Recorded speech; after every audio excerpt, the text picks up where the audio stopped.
So, the images that I have came up with are drastically influenced by the socio-economic situation here in sub-Saharan Africa mostly.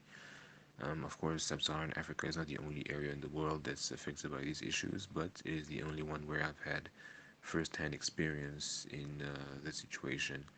And by looking at the situation, firstly, you can tell that all the measures that the government wants to put into place to actually keep people safe and to protect us from the virus are measures that go against people's everyday lifestyle, such as not greeting each other, keeping a minimum of 1 meter away from each other, people not being able to go to bars and meeting areas.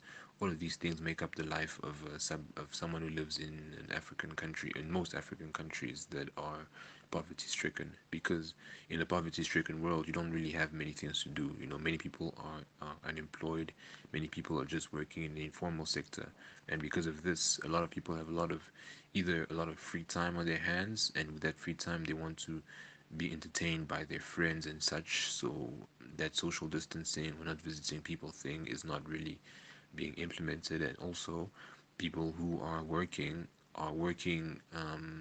under very strenuous situations. So, for example, they don't have the means to buy everybody who works at a certain place masks. Those people who make a certain living, who make a salary, don't have enough to put aside to actually keep buying soap and keep buying sanitizers and all these other things. So all of these, all of these are the elements that actually play into the lives of everyday African people. So now, when you're telling these people they need to change their lifestyle because of something that they cannot see, because in Africa a lot of people only work on things, or only a lot of people only act on things that they can see. People don't really believe that something is real until it starts to happen around them and in front of them. Then they'll only start to act towards it. And since the death rate or the infection rate in our country is not, here in Congo, is not that high. Many people believe that this is just a sickness for Europeans, and they don't really apply these social distancing and hygiene rules to themselves. But with that said, it's not also easy for people here to apply these rules because of, again, like I'm saying, the poverty that we're experiencing, the corruption within the government, and the lack of government resources. Because at least in other countries, even though people might be getting let go from their jobs and stuff, there are still social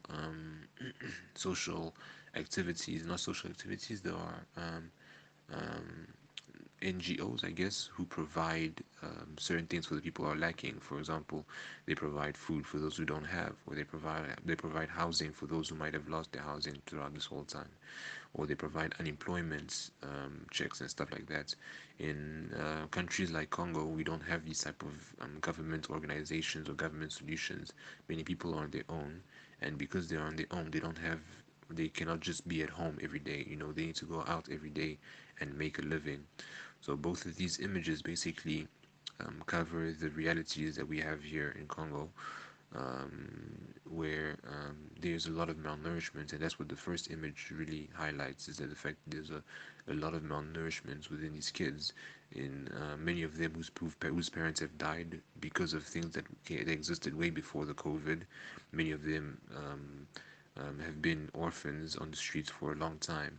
So now, when you present them a bucket of water that you tell them is used to wash their hands and stuff, the first thing they think about isn't hygiene, but actually drinking some water, because many of these children don't have access to any drinking water.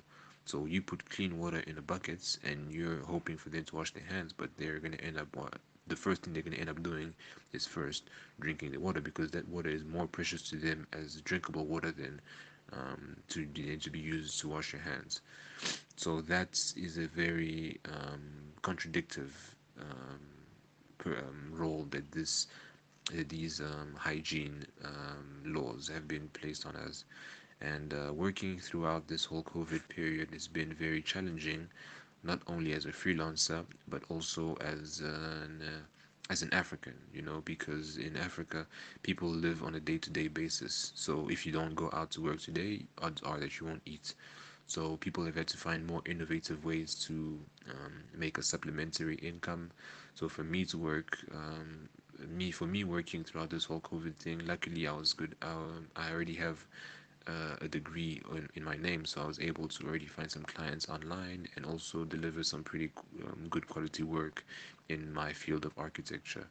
But not a lot of people are that blessed with such opportunities. So a lot of people have actually had to resort to different ways of acquiring money. Some of those ways are of course illegal, but as long as you're eating, you don't really care about what's legal and what's not.